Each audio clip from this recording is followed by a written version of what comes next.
Olá, e sejam todos bem-vindos ao primeiro webinar de 2026. É com muita felicidade que nós do Grupo Aérea damos continuidade a um dos principais pilares da empresa, que é o compartilhamento do conhecimento do setor do real estate logístico e industrial no Brasil. O meu nome é Henrique Porto, sou gerente de research do Grupo Aérea, e junto comigo hoje estão Clarice Echeverri, fundadora do Grupo Aérea, Leandro Bassoi, CEO do Grupo Aérea, e um convidado muito mais que especial, Paulo Oliveira, Head da Mundo Logística. Paulo, muito obrigado pela sua participação. Obrigado pelo convite. Também gostaria de carinhosamente agradecer a todas as empresas que apoiam o evento de hoje. São elas a NS Tech, Mundo Logística, Metro Quadrado, Abralog, a Clique Galpões e a ABOL, Associação Brasileira de Operadores Logísticos. E também brevemente passar pela agenda da apresentação de hoje, que passará por dois pilares. O primeiro deles, analisando a performance do setor em 2025, com um overview de mercado, passando pelo novo estoque e a performance dos fundos imobiliários, e também as perspectivas para 2026, analisando tanto projeções de taxa de vacância, valores de locação, realizando uma análise cuidadosa do Raio 15 de São Paulo e também um benchmark internacional, onde o Brasil atualmente no setor se compara com outros países. Antes disso, também gostaria de convidar você, do nosso público, a participar do nosso Q&A. Ao final do evento estaremos respondendo perguntas e você pode enviá-las tanto via LinkedIn como via YouTube a qualquer momento. Então, com as nossas apresentações devidamente feitas, vamos iniciar analisando a performance do setor em 2025. O setor de condomínios logísticos atingiu 43,7 milhões de metros quadrados, com uma taxa de vacância mínima histórica de 7,3%. Para atingir tal marca de estoque, o novo estoque foi de 3,4 milhões de metros quadrados. Esse número ele é ainda mais relevante quando a gente leva em consideração que juros no Brasil está a 2 dígitos há 4 anos. Então, é uma performance significativa, a segunda maior da série histórica depois de 2022.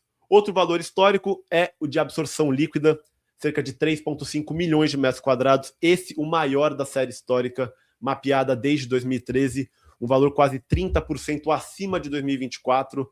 Então, é um apetite significante que a gente observou dos inquilinos, tudo isso resultando em máximas históricas de preço, tanto pedido como transacionado, respectivamente, de R$ 28,3 e R$ 29,6 por metro quadrado. Passando esses big numbers, eu gostaria de afunilar essa análise para 5 macro-regiões do Brasil. Aqui, ele é um slide já tradicional dos nossos eventos, né? Mas eu gostaria de dar o destaque para as duas últimas linhas de cada uma das tabelas. A gente traz tanto o preço pedido como transacionado, o termo de estoque premium. E o que seria esse estoque premium? Esse estoque premium é a classificação dos ativos Double e Triple A. E por quê? Nós da equipe de research gostaríamos de dar um destaque para esse tipo de ativo. Aqui temos duas razões. A primeira delas, em relação a preços transacionados. O setor hoje passa por um movimento de forte busca por qualidade no estoque. Então, o estoque de alto padrão, o galpão de alta eficiência. Então, é esse estoque que vem sendo transacionado, é esse estoque que, de fato, reflete os preços praticados para cada mercado. E o segundo fator, falando de viabilidade de novos empreendimentos. Como eu comentei, o Brasil passa já há 3, 4 anos uma manutenção de altos juros, o que deixa a conta apertada para desenvolvedores. Então, é esse estoque de alto padrão que, no final do dia, vai fechar essa conta. Então, são esses os números que refletem os 5 macro-regiões no Brasil, dando um destaque inicial para a região sudeste, essa grande concentração do estoque logístico, cerca de 70%, tanto em termos de preço pedido como transacionado, já ultrapassa a barreira de R$ 30 por metro quadrado, em 2025 apresentando uma queda de taxa de vacância. Indo para a região sul, aqui já temos uma vacância residual, os preços flutuam de 27 a 30 reais por metro quadrado. A história é um pouco diferente na região nordeste. Ela também passou por uma redução de taxa de vacância, então a gente percebe aqui como os inquilinos está pulverizada essa demanda por galpões. Entretanto, o impacto no preço ainda não foi tão significante como as regiões sudeste e sul, então aqui fica um alerta para os desenvolvedores da região nordeste. E por fim, regiões norte e centro-oeste são regiões que estão em passos iniciais, ainda no real estate logístico, mas também já apresentam uma vacância residual, assim como a região sul, próxima de 5%. Não adianta a gente falar em que ponto chegamos sem entender da onde viemos. Então aqui a gente tem a trajetória tanto do preço pedido como da vacância desde 2019. E aqui é muito interessante, pois se observarmos o preço pedido de R$ 28,3 o metro quadrado e compararmos como foi o preço pedido corrigido pela inflação em todo o período de 2019 até 2025, existe um gap de 9,7%. O que é esse gap? É o ganho real que o preço pedido apresentou no mercado acima da inflação, quase de 10%. Então, um mercado que apresentou o ganho real, que em paralelo, nesse mesmo período, uma queda da taxa de vacância de 16% a 7%. Então, são 6 anos de fortes movimentos, um mercado aquecido, um dos principais setores aquecidos no país neste período. Ainda no que fala em relação a valores de locação, eu gostaria de analisar o comportamento do preço pedido. E aqui já trazendo 2 raios muito importantes, não só para o evento de hoje, mas para o nosso mercado como um todo, que é o raio 30 e o raio 15 de São Paulo. Percebam que para Brasil e para ambos os raios, em 2025 tivemos ganhos reais de valores de locação. Brasil em 7%, o raio 30 em 13% e o raio 15 em 5%. Vale ressaltar que a gente está considerando o IPCA de 2025 em 4,26%. Então mostra todo esse movimento de uma forte demanda de inquilinas, combinado também com esse gargalo que a gente observa no setor macro do Brasil, não só no real estate como um todo. Migrando para a direita, temos esse comportamento do preço, tanto pedido, agora comparando com o transacionado. E aqui é muito interessante. Não só o real estate, o Paulo pode falar também, dentro da logística, para qualquer produto, é normal o preço pedido no que está sendo comercializado superar o que já foi comercializado. Para os amigos economistas como eu, é uma lei básica de oferta e demanda, né?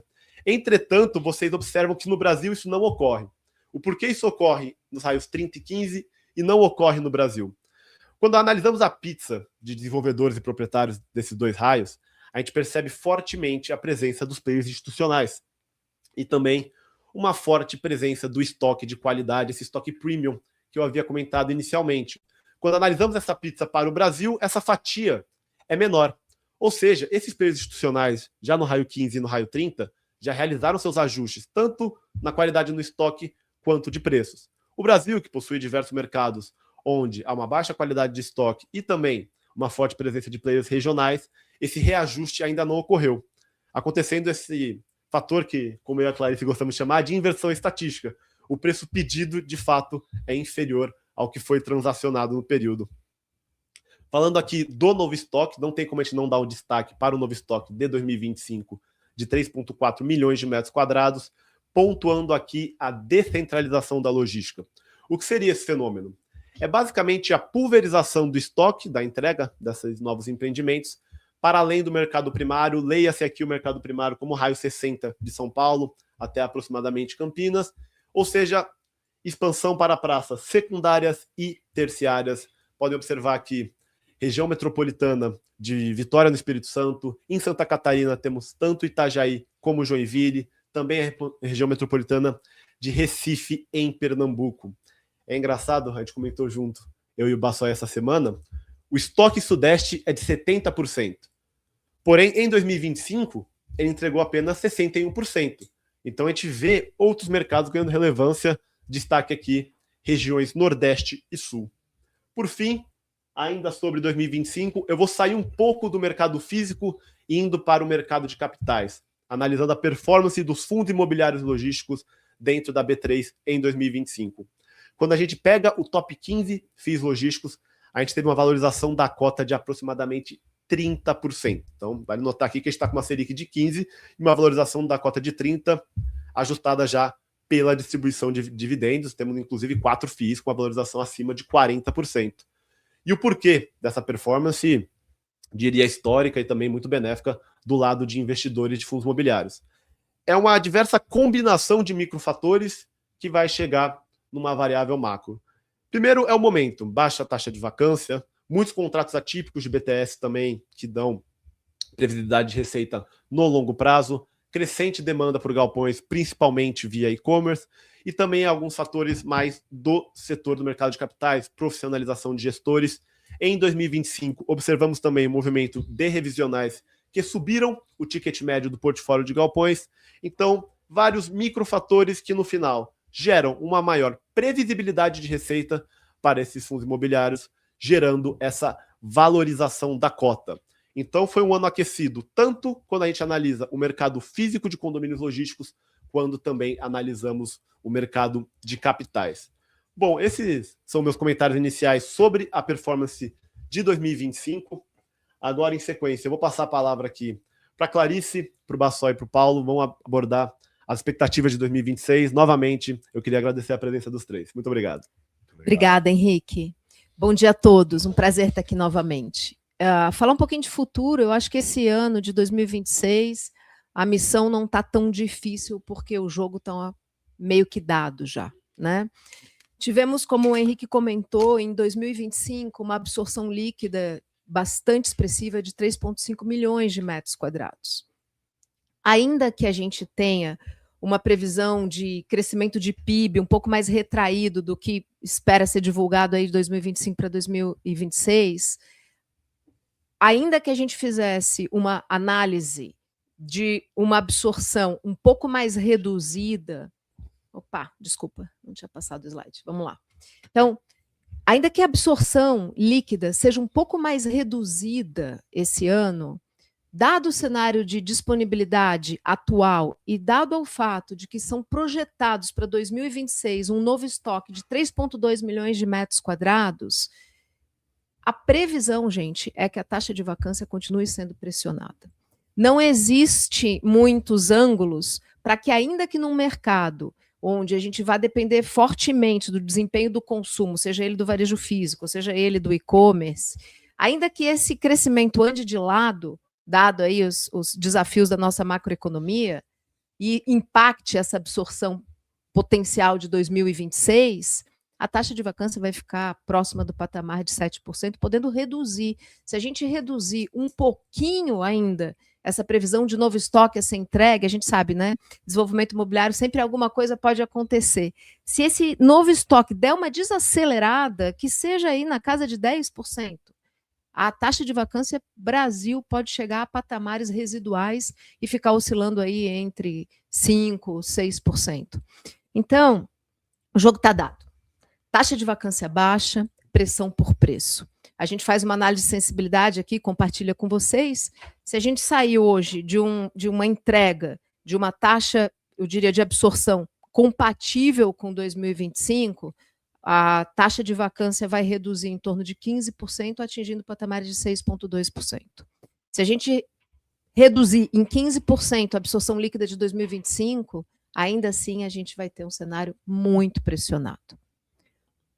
Falando um pouquinho aqui de constatação de preços, né? E por que isso é tão importante? Porque a gente vai ter uma chance de romper a casa de R$30 o metro quadrado, reajustando os valores, como o Henrique conversou, né, com a gente mostrou a questão da inversão estatística. A gente finalizou o ano de 2025 com preços transacionados superiores a preços pedidos, da casa de 28,3, que foi a média pedida Brasil, para 29,6 os valores transacionados. Se a gente reajustar pela projeção do IPCA, do Focus, de finalzinho de dezembro aí de 2025, preço transacionado para o final de 2026, a gente chega nesses preços a R$30,8 o metro quadrado. É um valor bastante significativo, né? E assim segue aí a questão do novo estoque também. A Aérea gosta muito de analisar, a gente sempre faz essa conversa, né? A taxa de vacância está tão baixa que o estoque disponível ele tende a gerar uma distorção de preço. Se a gente olhar só o preço pedido do que está disponível. Então, o que a gente tem que olhar? A gente tem que olhar o que vai ser entregue esse ano, o que está já na ponta da agulha aí para acontecer. E o preço pedido do novo estoque expurgado à disponibilidade atual para o Brasil e para o raio 30 é cerca de 23%, 24% acima do preço pedido da disponibilidade atual. Então, inevitavelmente, afirmar que esse ano o jogo está meio que dado, que a taxa de vacância vai continuar sendo pressionada e que o preço vai continuar subindo e alguns mercados acima da inflação, refletindo aí os impactos de ganho real, é algo que a gente tem conforto, né? E lógico, o que a gente tem que fazer agora, eu acho que como profissionais do setor?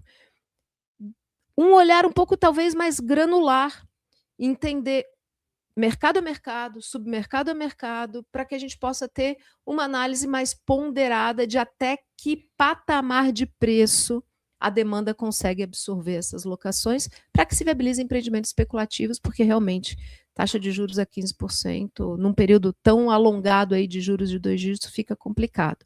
Então, o estoque está dado, a gente tem aí um cenário muito claro do que vai acontecer com a taxa de vacância, a absorção ainda que sofra um pouquinho, o mercado vai performar de maneira pressionada. Agora a gente tem que mergulhar um pouquinho na demanda, né? E para falar sobre os ocupantes de galpões, eu queria convidar o Bassoi para iniciar o ciclo de webinar da Era. É um prazer te ter aqui com a gente, Bassoi. Prazer é meu, querida. Vamos lá. Pessoal, bom dia. Vamos falar um pouquinho, então, de quem está ocupando os imóveis logísticos no Brasil. Então, começando por aqui, do lado esquerdo, a gente tem uma pizza que mostra a participação dos players desse mercado. Então, a gente vem, em primeiro lugar, com os 3PLs, ou os operadores logísticos, transportadores, que seguem aí com uma resiliência muito boa em relação à ocupação. Eles têm 33% dos metros quadrados que a gente tem hoje ocupado no estoque do Brasil. Em segundo lugar, a indústria ainda ocupa um volume importante de espaço, com 28% dos metros que a gente tem. E em terceiro lugar, a gente já vê o e-commerce, com 20% dos metros ocupados e com um crescimento muito grande. E por último, o varejo, que vem perdendo espaço. E é justamente o que a gente vê do lado direito desse slide, que mostra a projeção de crescimento que a gente vem vendo desde 2020 a 2025. Então, em 2020, o e-commerce ocupava só 10,7% dos metros quadrados disponíveis. E hoje já ocupa 20,7%. Como eu falei de resiliência dos 3PLs, eles estão aqui, então 33,5%, 33,7%, ele tem um percentual muito parecido com 5 anos atrás, o que mostra realmente uma importância grande desses players em relação ao serviço que eles prestam hoje para o mercado como um todo, não só e-commerce, como também indústria e varejo. E aí a gente vê o varejo e a indústria perdendo espaço nesses dois, nesse mercado. Então o varejo, principalmente, perdendo espaço de 23,5% para 17,4%, e a indústria perdendo mais ou menos uns 4 pontos percentuais, de 32% para 28% dos metros. E isso deve continuar acontecendo, porque as projeções de crescimento desses mercados, que estão na tabelinha do lado de cima, na parte direita, mostram justamente isso. A gente vê o e-commerce com uma continuidade no crescimento que ele vem demonstrando nos últimos anos, de mais ou menos 10% esse ano, e a gente vê os 3PLs também com um bom crescimento, né, ganhos reais de volume em 4,3%, e o varejo e a indústria um pouco mais baixo. Então, essa tendência que a gente vem vendo nos últimos 5 anos, ela deve continuar para 2026, com o e-commerce ganhando mais espaço e os 3PLs conseguindo manter a sua importância em relação a esse mercado. Tá? Quando a gente vai para o próximo slide, a gente faz essa quebra de espaços para o que foi locado em 2025, justamente entre Brasil, o raio 30 e o raio 15 de São Paulo. E aí é muito legal observar como isso se manifesta de uma forma diferente, né? Os números que a gente viu do Brasil, em primeiro lugar, o e-commerce no estoque total ele tinha 20%, porém em 2025 ele tomou 30% do que foi assinado em 2025. Então ele tem uma taxa de crescimento muito grande nos últimos anos e vai continuar assim. Os 3PLs com, de novo, um percentual bastante resiliente, de 34%. Porém, quando a gente vem para o raio 30, a gente vê uma mudança radical. Como é que os players de e-commerce estão tomando mais da metade, ou tomaram mais da metade dos contratos em 2025, com 54% dos metros que foram assinados em 2025 indo para o e-commerce. Então, esses eixos próximos a São Paulo tem realmente uma importância muito grande para a proximidade do cliente, e essas big boxes que estão sendo assinadas, esses grandes centros, que muitas vezes servem como fulfillment centers desses players, estão justamente nessa região. Então tem uma participação muito grande. Porém, quando a gente vai para o raio 15, aí a participação continua alta no e-commerce, com 45%, porém você já nota uma presença mais robusta dos operadores logísticos, porque é justamente nessa região, no raio 15, que a gente está mais próximo do cliente, que os operadores logísticos que fazem o last mile para todos os e-commerces mais buscam centros de distribuição urbano, né? Essa última milha, que é tão, né, comumente mencionada, ela justamente ela tem uma importância muito grande para conseguir reduzir os custos para entrega aos clientes. E aí, até trazendo um pouco do Paulo para a conversa, o que você tem visto, né, disso nas suas conversas com os operadores logísticos e com o player logístico, que a gente mostrou aqui com números, mas como é que você tem visto isso nos setores que você mais conversa? Bom, primeiro bom dia a todos e todas. Muito interessante essa questão do operador logístico. Eu acho que a gente ainda vai jogar esse tempero da reforma tributária, mas esse encolhimento do varejo e da indústria mostra também uma passagem de bastão para os operadores, né? Acho que as cadeias estão muito mais complexas do que elas eram, seja por questões tributárias, quantidade de canais de vendas e afins. Então existe de fato um aumento de terceirização. Tem um estudo da ABOL citado aqui, né, apoiadora do evento, inclusive, de 2024, que 60% dos operadores aumentaram a oferta de serviço e 72% aumentaram a área de atuação. Então, existe uma expansão dos operadores, tanto em portfólio, né, de serviço para atender toda essa complexidade, especialmente varejo e indústria, e também de estar mais locais, como foi colocado na abertura, né, desse espalhamento aí da renda.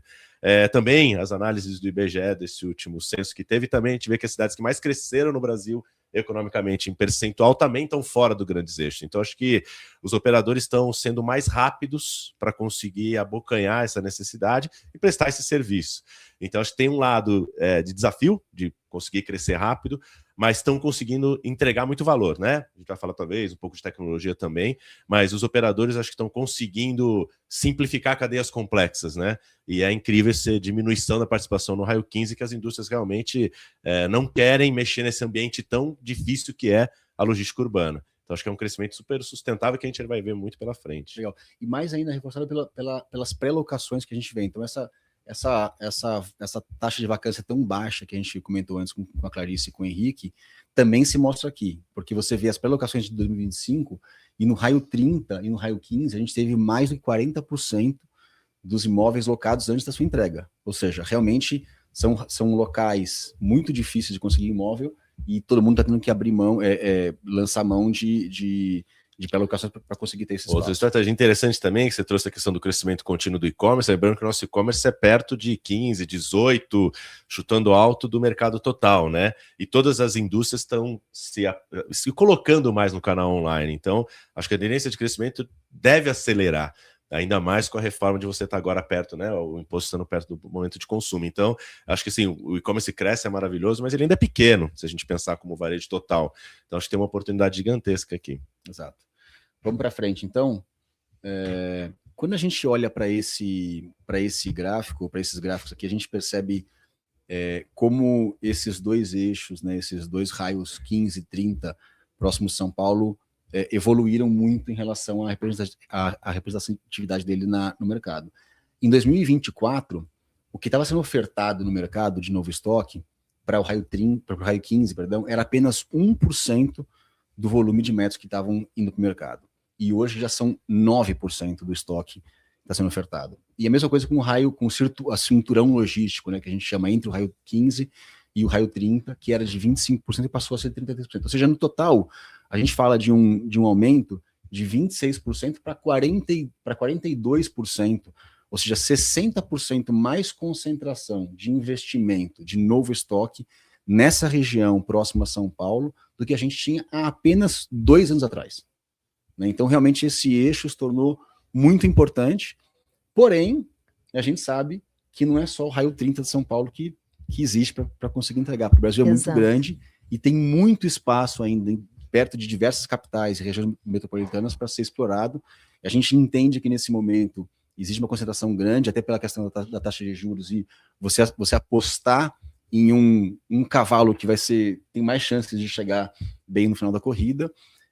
Mas lembramos que o Brasil tem uma distribuição muito grande, geográfica, e que existem diversas regiões metropolitanas que podem também ter investimentos como esse. E eu acho que só um comentário adicional, Bassol, é muito alinhado ao que a gente tem conversado também sobre a especialização da entrega rápida.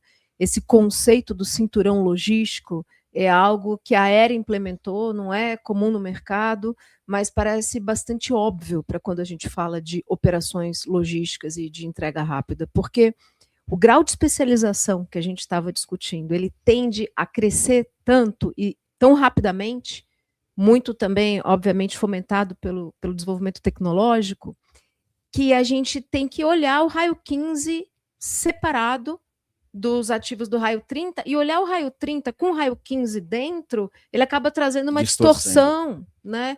Então, o cinturão logístico, ou seja, aquele segundo layer de entrega, ele cria um comportamento que tende a ser diferente.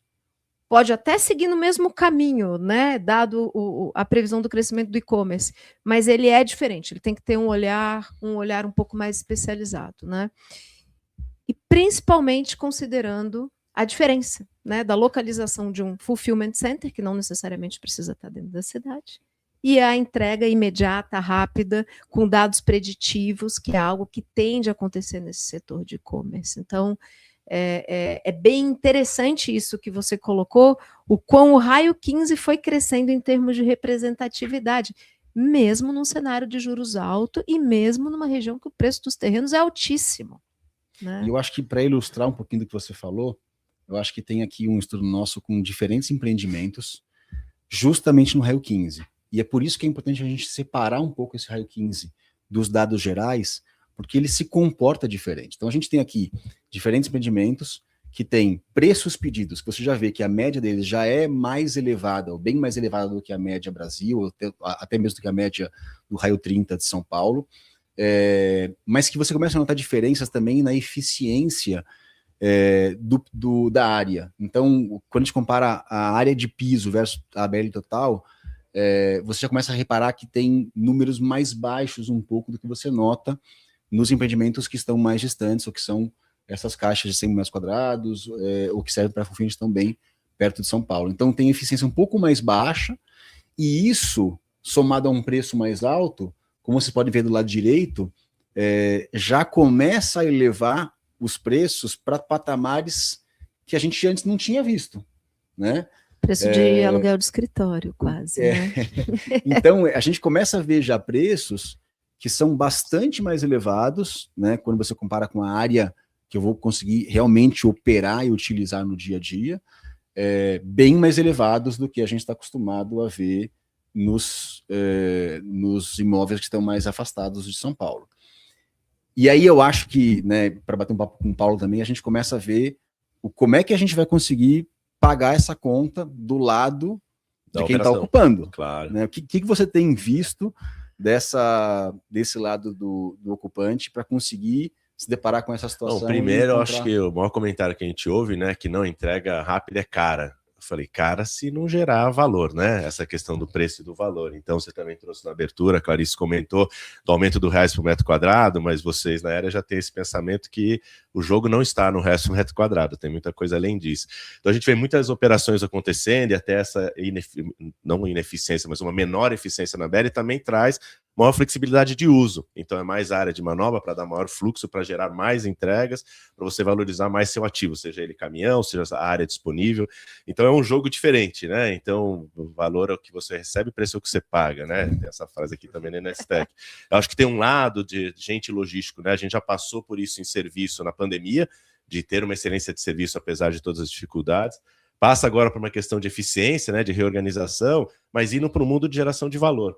Então, eu acho que quando você vai para uma operação onde uma entrega mais rápida aumenta a sua conversão, aumenta a fidelização, diminui o churn de cliente, aumenta a quantidade de rotas por caminhão, então, consequentemente, seu reais por entrega fica menor, não é o reais do metro quadrado do armazém no 15, né, no raio 15, que vai deixar a sua operação mais cara, né? Muito pelo contrário.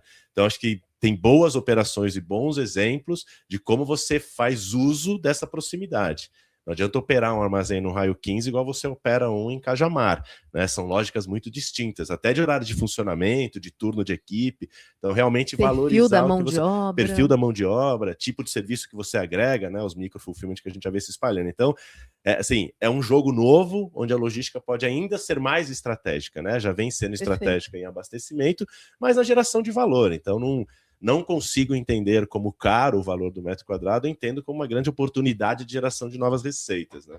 Legal. E nessa mesma provocação da geração de valor, fica claro que cabe ao desenvolvedor logístico o investidor no setor tomar decisões baseadas, olhando para um longo prazo, nessa necessidade de geração de valor. Então, aí a gente esbarra na questão da eficiência que o Bassoi trouxe. Será que realmente a maneira correta de fechar a conta é encher um galpão de mezanino? Ou é ter a coragem, talvez, de fazer uma ABL um pouco menor para privilegiar um pátio? O que gera mais valor na operação? Então, a gente vem batendo nessa tecla, faz tempo, né, que a gente vem falando sobre isso, mas eu acho que agora, finalmente, isso fica mais evidente. Né? Eu preciso gerar valor para quem vai ocupar o meu galpão. Para eu ter um inquilino de alto padrão, um inquilino de alta performance econômica, ele vai ter que ter alta performance na geração de valor para o cliente dele. Como é que a gente consegue trabalhar essa dinâmica na criação dos projetos? Então, acho que abre aí uma discussão bastante interessante, né? Para quão relevante vai ser o investidor e o desenvolvedor logístico entender de verdade de logística, para poder criar projetos que... E tem um lado interessante até que é o desafio, né? Esse final de ano a gente teve vários encontros, até semana passada teve outro grande, e acho que o grande desafio hoje do executivo é simplificar o complexo, né? As cadeias foram se tornando tão complexas que agora está numa fase de simplificação. E o simples é difícil, né? Fazer simples é fazer muito mais inteligente, muito mais eficiente. Então tem que ser uma revisão de malha mais estruturada, tem que ter um melhor entendimento dos seus clientes, das suas ofertas. Então acho que a gente vive um mundo onde os logísticos e as logísticas desse nosso país vão ter que estudar mais, mas certamente vão entregar muito mais valor. E até fazendo uma provocação adicional aqui, né? Como é que a gente tem que medir e olhar para esses indicadores de reais por metro útil, acompanhado por outros indicadores? Então, por exemplo, provavelmente esses imóveis aqui têm muito mais doca e muito mais pátio do que os anteriores. Então, como é que a gente tem que começar a mostrar no mercado que esses imóveis têm um valor agregado adicional a simplesmente o que existia antes? Então, a gente tem que começar também a evoluir como indústria, não só do lado do investidor, mas também do lado de quem está tomando decisão de negócio nos ocupantes, para conseguir entender esses imóveis. E aí, para poder tentar ilustrar um pouco isso, vamos olhar um pouquinho de um estudo que aconteceu em 2019, e isso foi antes da pandemia, com dados de antes da pandemia. Ou seja, provavelmente se a gente olhar para isso e atualizar esse estudo aqui, a gente vai ver um número cada vez mais tendencioso a isso aqui. Esse estudo daqui da Deloitte, 2019, ele é um estudo que mostrou justamente como a aproximação dos centros de entrega urbanos, cada vez mais próximos, no caso aqui de Nova York, tinha uma transformação na sua métrica de custo. O seu custo que era composto, quando você está mais longe do centro urbano de Manhattan, por uma parcela muito grande de custo de entrega, então aluguel de van ou tripiel, com motoristas, gastando cada vez mais tempo dentro das vans para conseguir chegar ao centro urbano, e um valor baixo de aluguel, principalmente que é a parte mais azulzinha, mais escura ali, quando você aproxima da onde está a demanda mais concentrada, você vê, em primeiro lugar, o aluguel parece ficar muito caro, porque ele aumenta radicalmente. Porém, você observa que aquele verdinho mais claro ali, que é a barra maior, ele cai drasticamente. O que é isso? É o uso de menos veículos pela proximidade que você tem do centro urbano e a possibilidade de gerar um segundo ciclo de entregas, a possibilidade de cada motorista fazer cada vez mais entregas nesse centro urbano do que ele fazia antes, ficando 1 hora, 2 horas para chegar até o epicentro das entregas.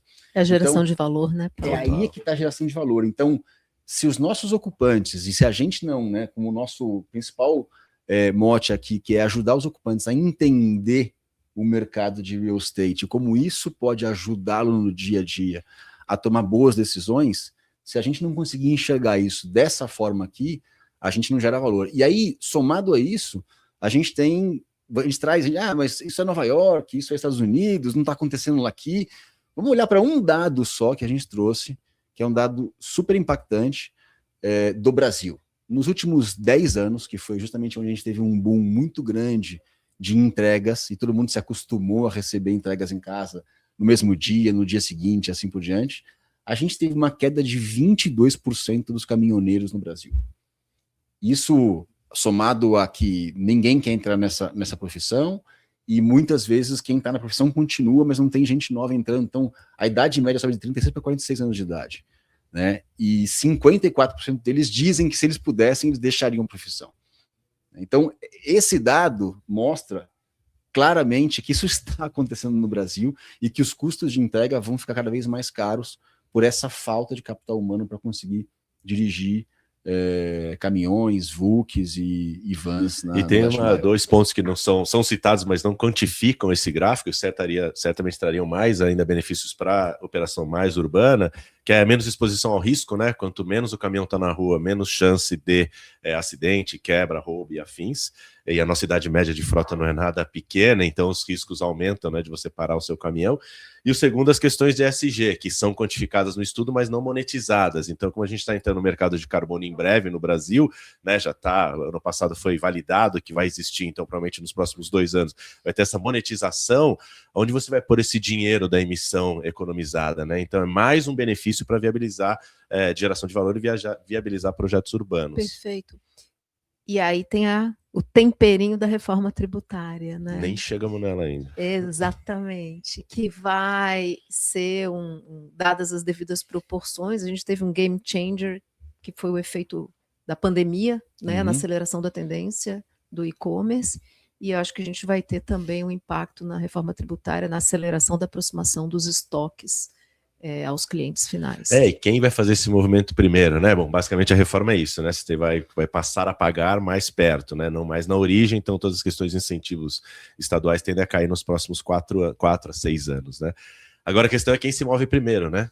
Se você se mover antes dos outros, você pode estar gastando a mais, mas talvez já gerando valor. Ao mesmo tempo, como a Clarice colocou, a tendência é só de crescimento do reais unitário. Então, aonde você vai fazer a conta para se posicionar e garantir seu espaço, né? Exato.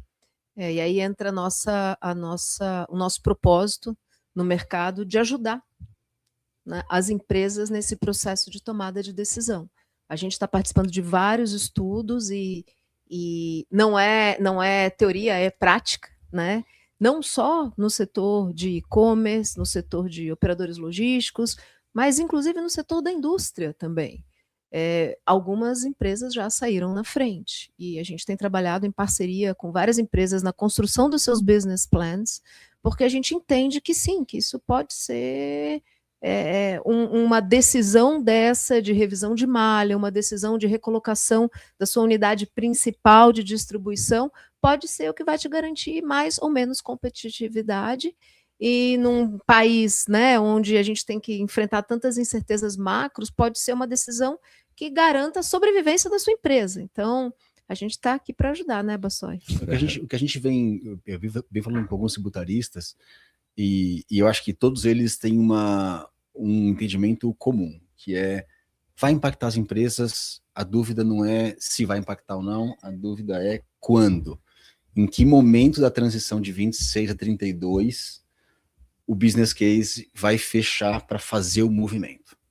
E aí tem cenários muito diferentes de empresas que têm mais margem, menos margem, algumas transportam caixinhas pequenininhas com alto valor agregado, algumas transportam coisas muito grandes com baixo valor agregado por metro cúbico. Então, a grande dúvida é quando vai acontecer, quando é que vai ser o momento certo de fazer um investimento, de sair de um local um pouco mais distante por um benefício fiscal e chegar mais próximo do cliente final. Então, esse é o consenso deles. E aí eu acho que quem não começou a estudar ainda... Está na hora de estudar, né? Está na hora de fazer essa botar um galpão de pé não é um pozinho instantâneo lá, né? A gente tem um ciclo de 2 a 3 anos. Ainda então... mais nesse cenário que a gente acabou de descrever aqui. Já vai estar no meio da reforma, né, nesse ciclo. Já vai estar no meio. Então, e aí, para finalizar, vamos só mostrar um pouquinho do tamanho da oportunidade que ainda existe no Brasil. Tá? E aqui a gente trouxe um pouquinho, em primeiro lugar, em cima, qual que é o apetite por seguir investindo em real estate como um geral, e também no real estate logístico. Então, todos os investidores que hoje existem seguem com muito apetite. Tá? A maior parte deles fala que vai continuar investindo o mesmo ou mais dinheiro do que havia investido no ano passado. Então, o apetite ele continua existindo e ele é um setor que tem se mostrado bastante rentável para os investidores. Então, o dinheiro está colocado. E aí, quando a gente olha assim, qual o tamanho da oportunidade que a gente tem no Brasil, vamos olhar primeiro para um país desenvolvido como os Estados Unidos, que tem 1,5 bilhão de metros quadrados disponíveis, né, em estoque, e que isso, quando você relativiza por habitante, a gente fala de 4,3 metros quadrados por habitante. Mas, de novo, com um juros muito baixo, muito constante nos últimos 4 anos, e com um poder de consumo, né, de $66 mil por ano por habitante, que é mais do que 6 vezes o que a gente tem no Brasil. Né? Então, esse é o tamanho do mercado que pode existir num país como os Estados Unidos. Quando você olha para a América Latina, você vê que a gente ainda tem uma oportunidade muito grande comparando com o México. Né? O México também é um país com vacância muito baixa histórica, muito difícil de encontrar galpão lá. Eu tive que fazer isso durante algum tempo e sempre foi muito difícil. Quase todos os meus negócios lá foram de pré-locações. E é um país que tem 112 milhões de metros quadrados, que é 3 vezes mais do que a gente tem no Brasil. Um país com 120 milhões de pessoas, mais ou menos, que é bem menos que a gente, e que tem um ABL por habitante de 0,85, enquanto o nosso é de 0,2 metros por habitante. Então, são 4 vezes mais por habitante do que a gente tem.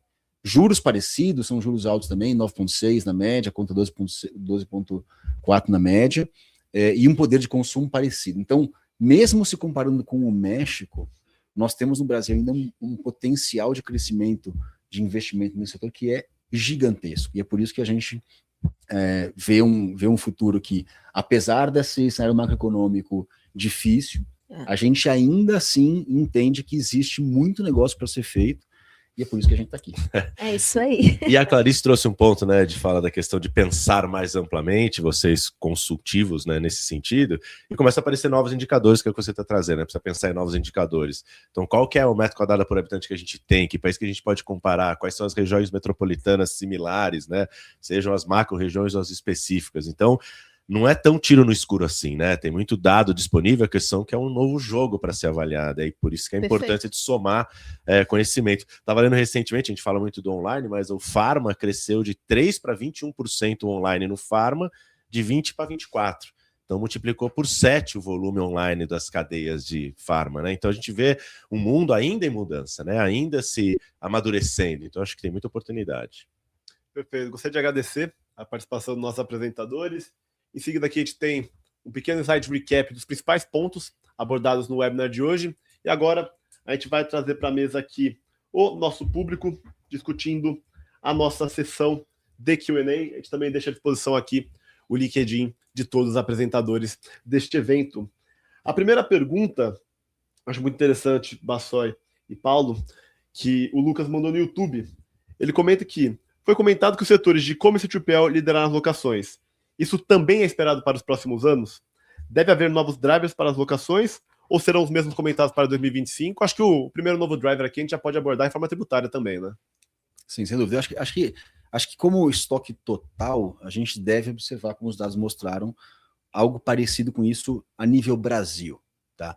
O que eu acho que ainda está muito em aberto é justamente a situação da reforma tributária, que os próximos anos vai fazer com que todo mundo estude qual é a sua malha logística que deveria existir, né, no futuro, e isso começa a ter um pouco de mexida nas localizações, na geografia. Então, pode ser que a gente olhe daqui a 1 ano, daqui a 2 anos, e comece a ver as regiões metropolitanas das grandes capitais brasileiras com uma participação diferente, eventualmente do varejo, ou da indústria, ou de distribuidores.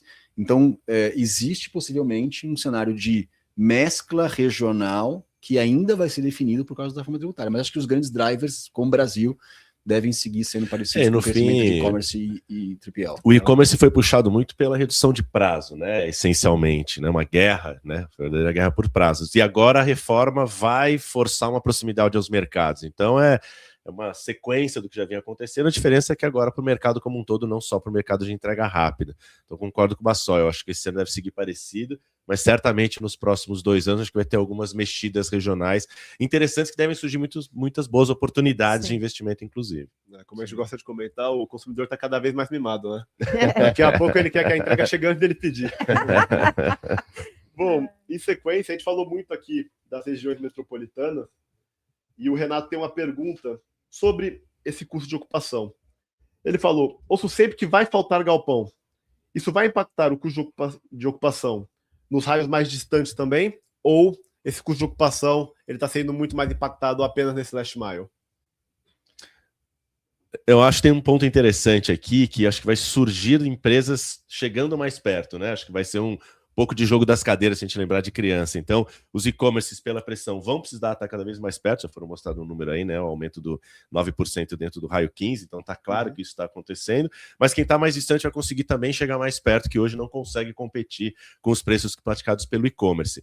Acho que isso do ponto de vista eficiência logística é sensacional, né? Você vai ter menos movimentação, você vai ter mais eficiência, com isso vai ter menos acidente, menos emissões. Então, acho que vai ter um movimento bem natural. Não consigo ver reduzir tantos os preços dos imóveis que serão desocupados pelo e-commerce para se aproximar dos grandes centros, porque certamente tem uma fila aí de indústrias e varejo para tentar ocupar. E eu acho...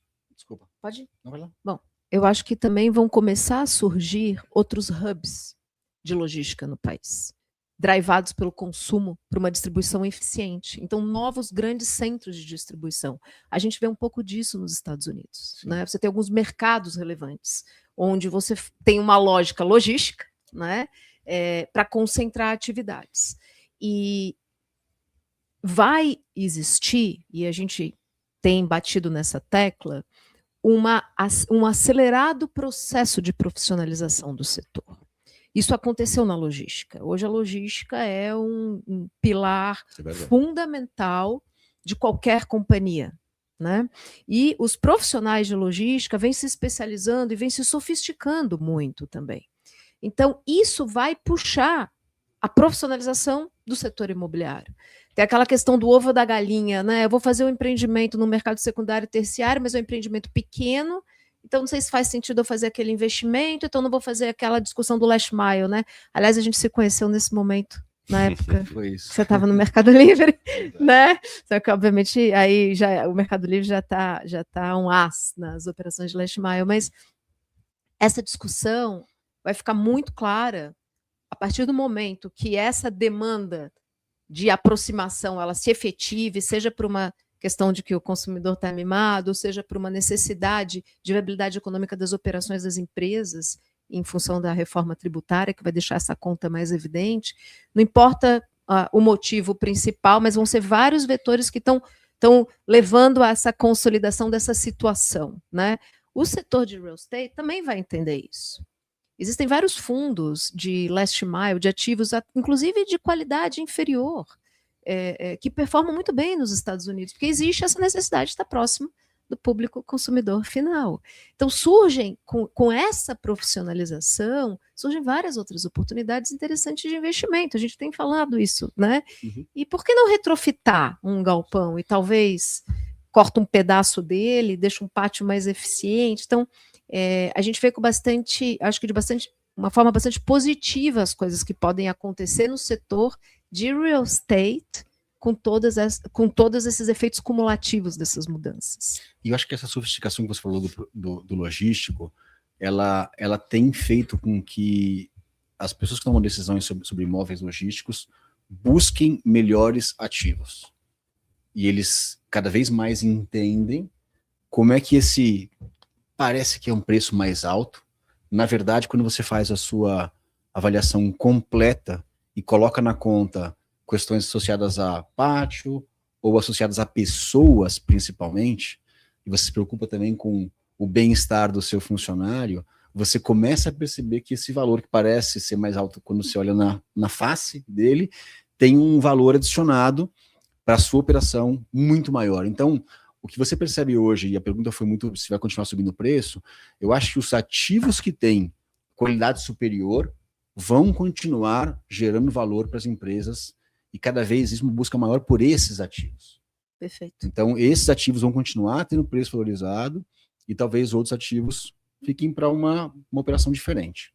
A gente teve há 2 anos atrás presente num evento em Los Angeles sobre desenvolvimento logístico de real estate, industrial real estate.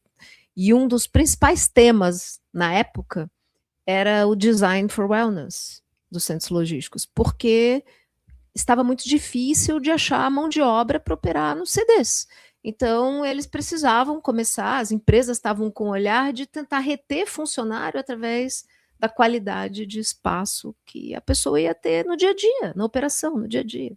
Todo mundo que opera sabe quanto custa fretado, por exemplo. Então, e essa é uma conta muito relevante na operação logística. Então, quando você coloca na conta total o fretado que você vai ter por uma localização melhor, possivelmente, você já começa a offsetar uma boa parte desse custo de aluguel que parece ser mais caro do que você estava esperando pagar. Então, esse é só um exemplo, sem contar todos os demais que podem existir para conseguir atrair boa qualidade de mão de obra. A conta vai ficar mais complexa. Né? Não, inclusive, a gente observa algumas praças, como o Cajamar, por exemplo, e não só a mão de obra do caminhoneiro como um todo, essa escassez de mão de obra que tem no Brasil, né? Existem alguns hubs também logísticos que foram criados em cidades não tão populosas como Extrema. Inclusive, eu queria bater nesse ponto que a Clarice trouxe. A reforma pode trazer a criação de novos hubs logísticos, deve trazer uma reestruturação da malha logística. E a gente tem uma pergunta, que é: há uma tendência de migração de cidades e ou regiões por conta da reforma tributária? Eu acho que bate muito no que você falou. E essas cidades aí, praças, que o e-commerce vai desocupar? Como fica? Como fica? Uma praça que a gente fala bastante. Extrema, vai virar terra arrasada ou não, né? Como a gente analisa essa reestruturação da malha? Tem um ponto bem interessante da reforma, a gente fala tudo, parece que, nossa, é o grande bicho-papão, mas ela dá uma equalizada no jogo também, né? Então ela volta para a eficiência logística e não a eficiência tributária. Isso é muito positivo. Então, cadeias eficientes serão eficientes, talvez mais eficientes do que elas seriam com as questões tributárias que caem, né, dos incentivos. Então, acho que pegando, talvez, Clarice vai conhecer mais o mercado americano, mas, de fato, existe um movimento natural. Então, as cidades não são abandonadas, né? Talvez no caso de Detroit, por questões da indústria automobilística, mas, no geral, existe essa reocupação e ressignificação. Claro que quem está entregando mais valor mais perto vai ser contratado por um valor maior por metro quadrado. Mas acho que existe uma aproximação maior do ponto de vista de eficiência global. Então, hoje, quem não opera num site tão qualificado, numa desocupação de uma região de incentivo, seja Vitória, Itajaí ou tantos outros, Goiânia, enfim, talvez consiga ir para uma operação mais eficiente, porque essa operação que hoje está lá por conta de incentivo sai. Então, acho que eu vejo como um movimento pró-eficiência global. Então, acho difícil a gente ver cidades fantasmas em função da reforma. Eu acho muito pouco provável. Eu acho que se ressignifica o uso, né? Até porque você precisa de gente para trabalhar, você precisa de energia, você precisa de uma série de itens para botar uma operação de pé. Não é fácil, né? E essas regiões incentivadas, elas tiveram uma relevância muito grande recente na absorção do novo estoque de qualidade. São ativos excelentes, né? Então, a gente acha que é uma questão de buscar outros usos e a gente não acredita, né? Você mencionou Extrema. Acho que Extrema tá fácil. Extrema tá 2h30 de São Paulo. 3 horas, eventualmente. Então, assim, eu acho que, via de regra, quanto mais próximo você tá de um centro de demanda relevante, mesmo sendo uma região que era incentivada e vai deixar de ser incentivada, quanto mais próximo de algum centro de demanda você estiver, mais fácil vai ser reequilibrar redefinir o uso desses ativos. Tá? Então, acho que, sou de Itajaí, putz, o que está acontecendo hoje no litoral de Santa Catarina é uma coisa incrível. Sim, então, existe, sem dúvida nenhuma, uma forma de você mudar esse ativo para um outro uso e encontrar formas de... Mesmo porque, de novo, pelo que a gente mostrou aqui de dados, nós não temos um estoque tão grande eu ia comentar isso. Não está sobrando de metros quadrados disponíveis. A gente está bem atrás, inclusive, do México, que é um país latino-americano. Então, eu acho que vai... E o juros segurando o crescimento. Então, eu acho que vai ser relativamente fácil a gente reencontrar novos formatos de uso desses ativos. Mas pensando no logístico, né, nessa profissional, eu acho que tem um lado importante do aprendizado da nova equação. Eu acho que ela é mais complexa, né? Porque tem mais variável, mas ao mesmo tempo tem mais oportunidade numa equação de mais variável. Então, sair, né? Pensando especificamente no armazém, sair de pé direito, carga por metro quadrado e quantidade de docas para ir para giro de caminhão, para entender o uso real, para ver giro, como faz loja, né? É faturamento por metro quadrado. Eu acho que a gente da logística é menos esse pensamento, né? A gente tem um pensamento mais engenharístico. Custo por metro quadrado. Custo por metro quadrado e não valor gerado por metro quadrado. E entender essa equação, né? Você, como equação de valor gerado por metro quadrado, você tem um ouro na mão para escolher as melhores opções, para entender a melhor sua malha. Sim, né? E para usar previsão, para poder tomar de decisão para daqui a 2, 3 anos, né? Existem regiões que, obviamente, as empresas vão precisar e que não têm, né? Então, como é que elas conseguem construir essa capacidade instalada hoje, olhando para onde elas vão estar daqui a 2, 3 anos.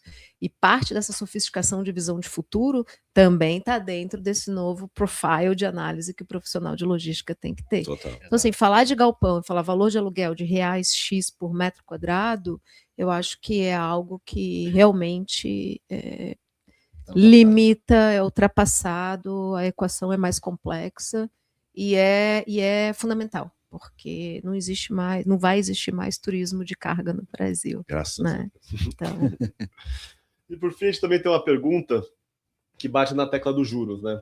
Que é o que esperar da queda de juros nos próximos anos e qual é o teto para a entrega de novos imóveis. A gente sabe que é difícil a gente quantificar, dar um número aí, né, para o novo estoque dos próximos anos, só que a gente teve um novo estoque de 3,4 milhões, quase máxima histórica, com juros de 15%, um novo estoque, inclusive, ainda menor que a absorção líquida, né? Então, como a gente observa essa expectativa de queda de juros, vamos colocar aqui até 2028, por exemplo, combinado com todo esse momento que o mercado vive. Se alguém quiser chutar, quiser falar um pouquinho de perspectiva de queda de juros, eu deixo aqui a palavra, mas acho que ninguém vai querer. É muito difícil de prever. Eu acho que quem tem já mais de 40 anos como eu, já viu tantos ciclos no Brasil que é difícil a gente prever alguma coisa.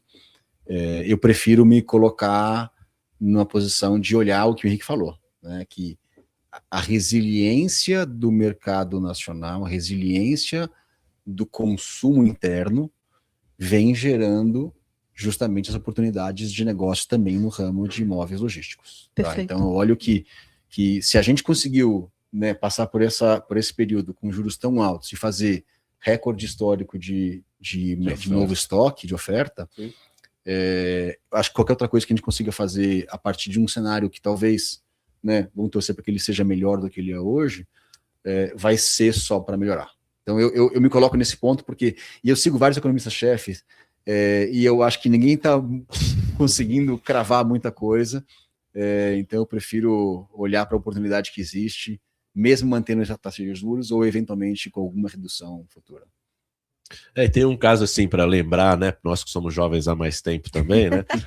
No pré-plano real você tinha o estoque como uma grande alavanca logística, né? E de repente o estoque é ruim. Eu acho que a gente hoje vai tirar a muleta do incentivo tributário, que no fim distorceu muito nossa logística por muito tempo.